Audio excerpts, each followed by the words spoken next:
Hello everyone, a very warm day to you. I hope your day has been going great. I remain your humble host, Becky Sowore. It's that time of the show, Citizens Dialogue on First Next News Protocol, where we discuss trending and interesting political topics. Joining me on set to have this conversation today is King Sojalo and Zach Jimmy. Sit back, relax, and enjoy all we have for you on this beautiful segment. It's a pleasure having you both on set all the time. Thank you so much. You both look amazing. Thank you so much. Okay, so let's head straight to the story for today.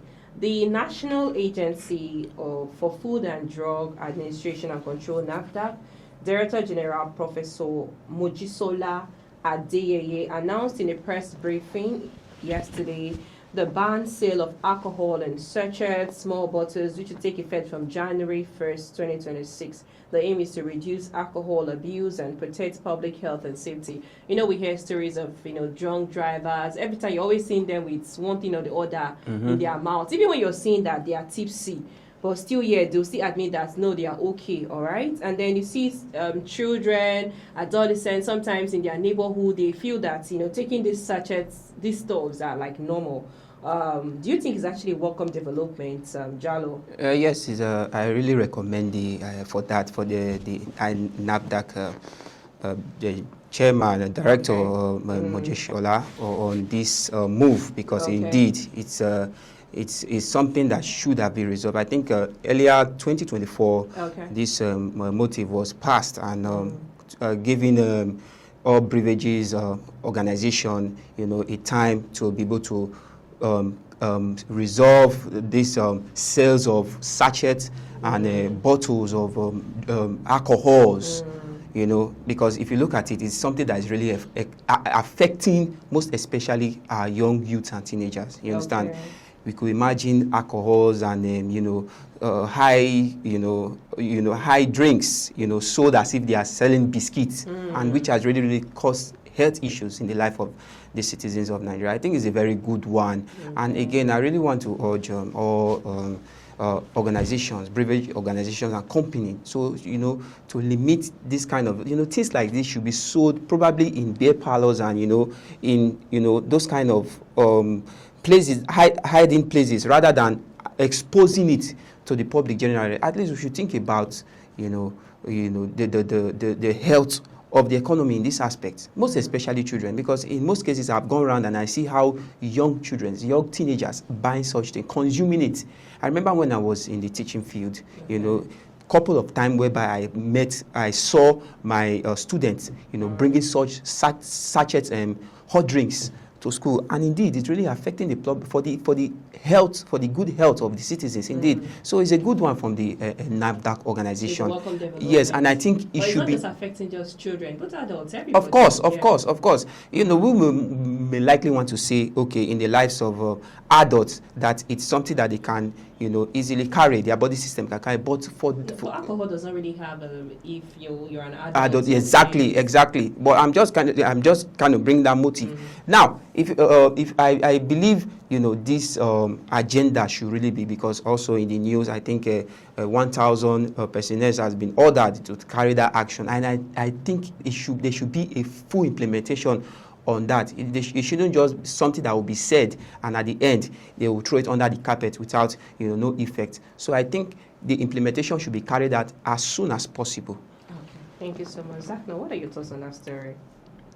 Okay, so we got to the news there that the National Association of Food and Food Drugs and Administration Control, NAFDAC, issuing a statement that from January next year there will be a total ban on the sales of sachet alcohols and drinks to Nigerians, and well, that's the news.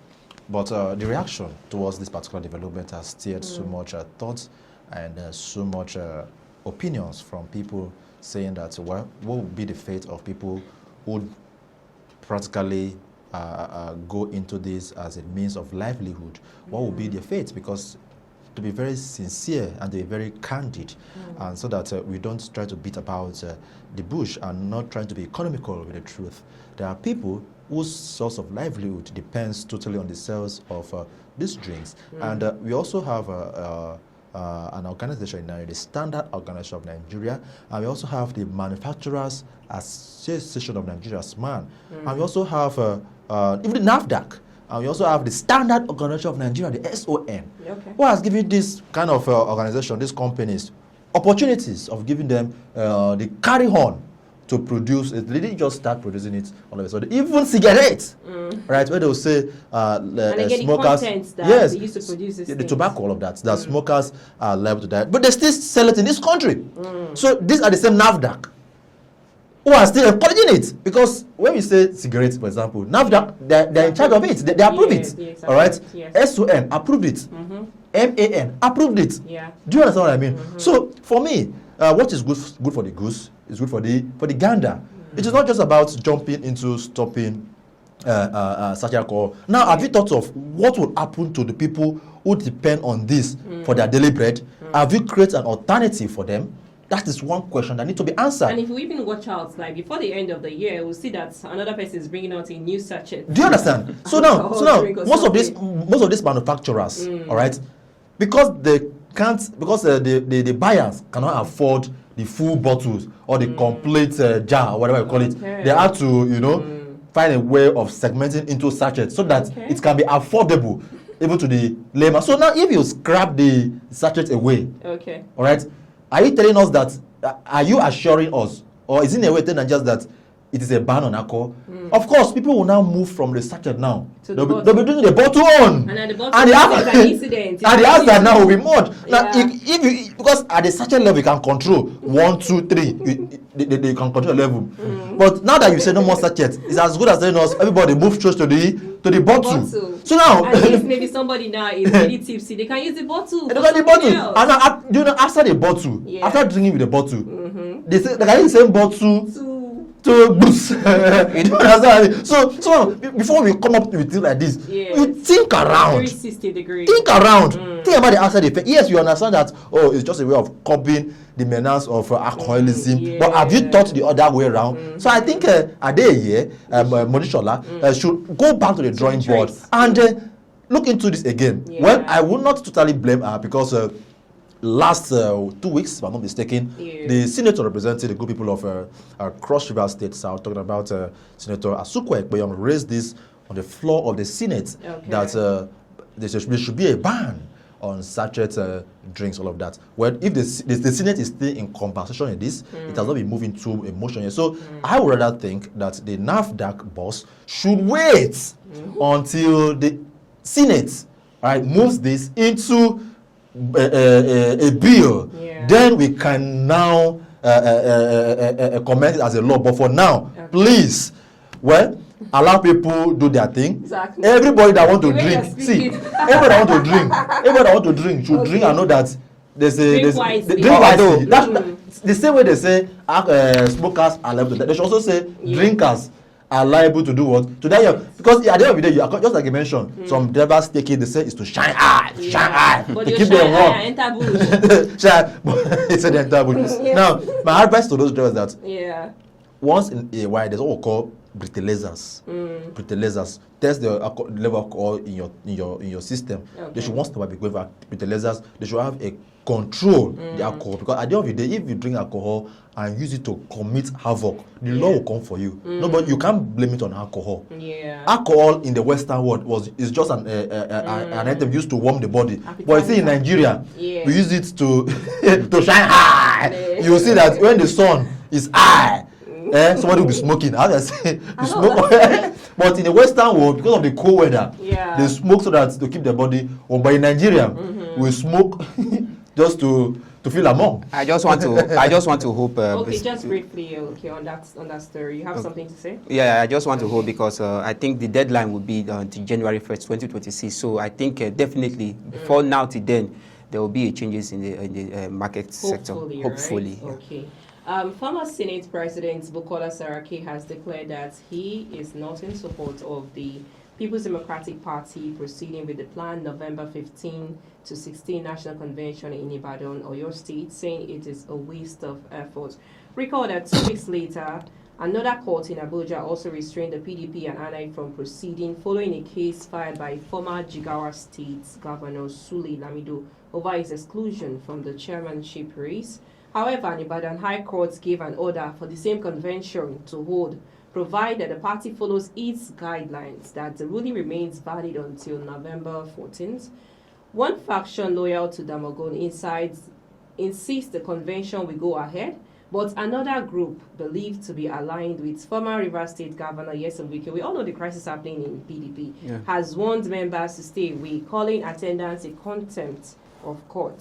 But of course, despite the confusion, the PDP's National Publicity Secretary, Debo Olugunagba, maintains that the convention will still proceed as planned, accusing the ruling APC of trying to destabilize the opposition. And of course, we heard that movement is already ongoing, you know. Yeah. So, Zakno, what are your thoughts to that story? Okay, very simple there. We are aware of the challenges bedeviling the People's Democratic Party from parties towards orchestrating some kind of negative moves in trying to stall the planned PDP convention that was built to take place. Is it this weekend? Yes, this weekend. Yes. So my own question is, the former Senate President Saraki Bukola, like, who is in the party that he's coming out to say that he's not in support, or he's kind of saying it's not necessary, it's kind of waste of effort? Like, who is in the party? Who is he supporting? Is it for the Wike or for the other opposite party? Well, it's quite a very sad one that we'll sit here and talk about a faction in a party. We thought they are uniform and they hold a very unique, strict and a formidable force as far as Nigeria political landscape is concerned. But that's not withstanding. Okay. We understand that the likes of Bukola Saraki has been on the side of any side, what the English say, anywhere belle face. Because we understand that in the 2023 elections, he invited for the presidential ticket and he lost to Atiku. Yeah. In fact, before when he left the APC to the PDP, his intention was to become the president and he lost. And he just had to support the party. Okay. And since then, he has been quiet over some issues in the party. And now that the party is trying to see how they can stage their convention, and we are now seeing Bukola Saraki coming out again. Now the question is, who is he at this time? Who is he supporting? Because anybody that is against the convention, yes, anybody that is against the convention is per the alleged Wike faction. And anybody that wants the party to hold its convention in Oyo State is in the Damagun faction. So for him, I see Saraki in this context as somebody who is just eager of clinching the ticket. He's just eager of, please, people should just settle this, let me a ticket and go home.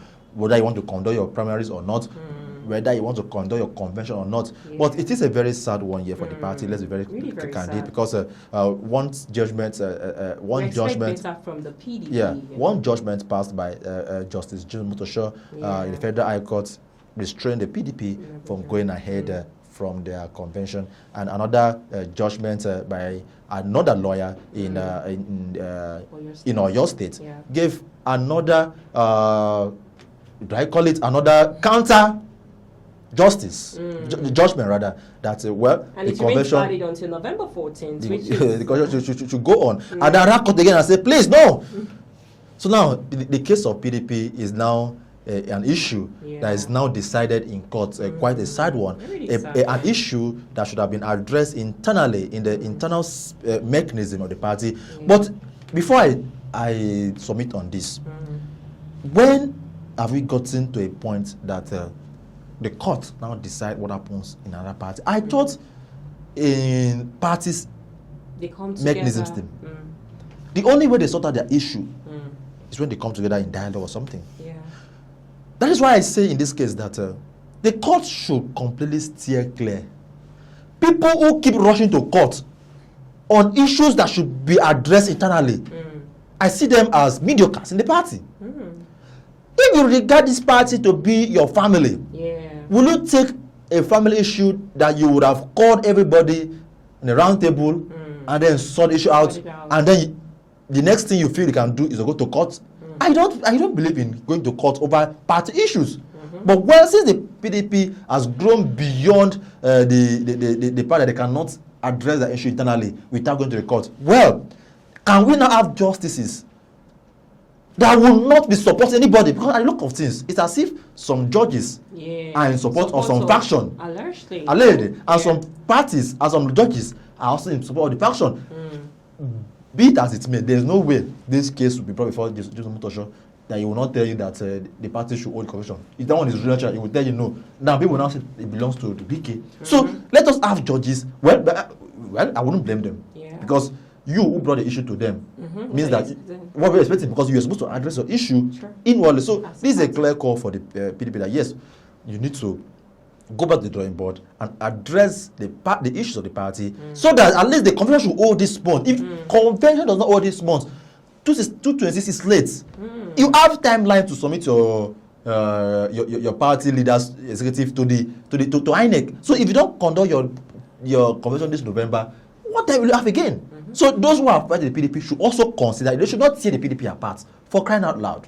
Thank you so much. Jalo, what are your thoughts briefly on this? In the aspect of the PDP, I think a one-man committee should be set up to be able to, carry on this convention successfully. Because when there's a deviation in a political party like this, definitely the national convention or whatever they intend to do, definitely it looks as if you are bringing up an event without proper planning. Definitely there won't be, because having a two side in a particular party, if that for sure there's no point in supporting such a party. So I think from what the former Senate president is move, not supporting the party system, I think indeed he has a point there. So I urge the People's Democratic Party to really put head to really come together in order for this convention to be held properly. Thank you so much. It's still the show, Citizens Dialogue on First Nest News Port Harcourt. I hope you're having a great time with us. I am Becky Sowore. Please stay with us. Let's go for a short break. Welcome back to the show, Citizens Dialogue on First Nest News Port Harcourt. I remain your humble host, Becky Sowore. Thanks for staying with us.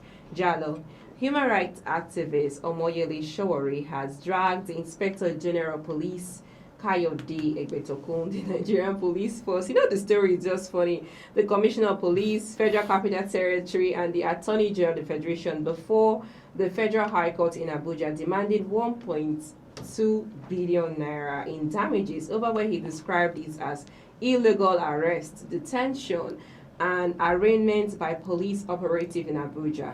The suit was filed by a team of 20 human rights lawyers led by Tope Temokun, seeks several declarations that his arrest and subsequent arraignments on October 23 and 24, 2025 were illegal, oppressive, and unlawful.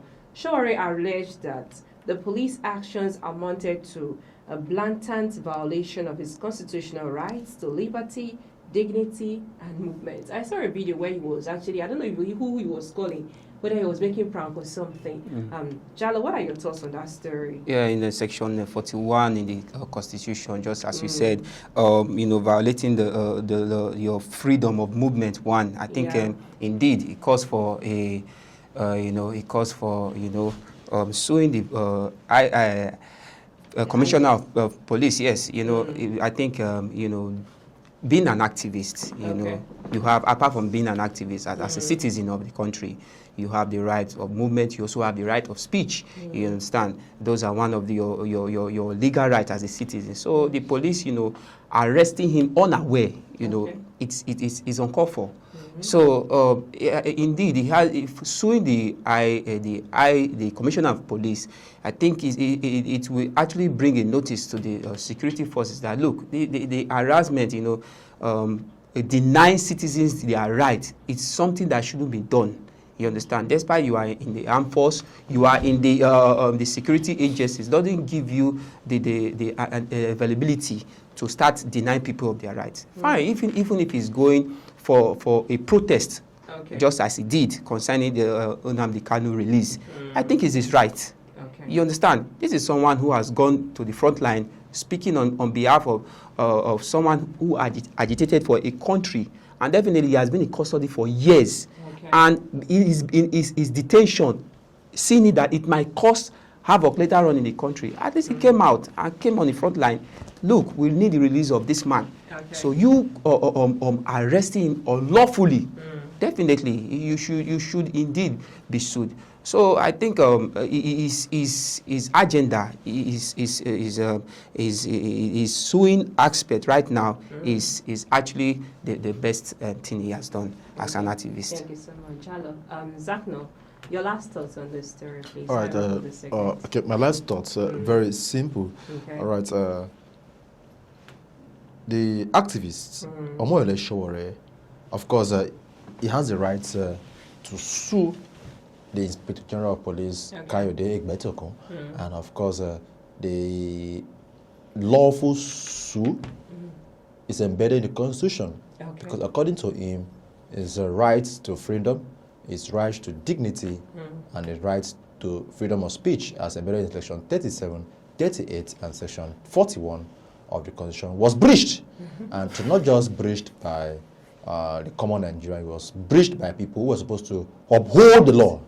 And these are the Nigerian police force, whose duty is just to protect properties and properties of Nigeria. But seeing them breaching the same constitution they swore allegiance to is a direct affront before the rule of law. But now, do we have a system that's working? That is the question begging for answer. We've seen illegal arrests. Yeah. We've seen the police of Nigeria involve or engage in some form of atrocities. Yeah. We've seen even in this country that when the police are bored, they take their van, go to the street and just pick anybody. We've seen it in this country. These are illegal arrests. What have we done so far? Today is for Mojo because he's popular. He's an activist, they know him. Yeah. But what about those people who are in the streets, who are not known? So I must applaud his 20-man lawyers who have stepped in and then made this move. The message should be very clear. This should be a deterrent. This should be deterrent to other men of the force. Okay. That's unlawful arrest. It's poor. It's bad. You see police arrest somebody around 2 a.m. in the midnight. When somebody stops having sleep. Yeah. It's that they don't teach them that there's how you even break to my house. You commit burglary and you go for it. Yeah. If you come to arrest and you don't come with arrest warrant, you can't pick anybody. Yeah. So they should know this.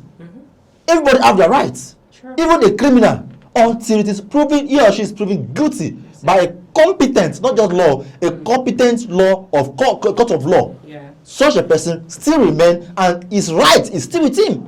Even if the person is in the dock, inside a court, he still have his right.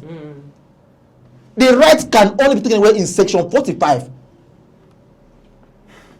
When the court pronounces the person guilty for contempt or guilty of any crime. So we should be having people doing this orderly. Okay. Already before now, he has called the IG illegal IG. We've not seen it. Maybe that's one of the reasons they arrested him. But we should not be seeing illegal arrests in this country. Thank you so much. It's a pleasure having you so those much. Sachet all the time. Thanks, everyone. That's our show for today. Citizens Dialogue on First Next News Spectacles. I remain your humble host, Becky Usara. Many thanks for watching. Bye for now.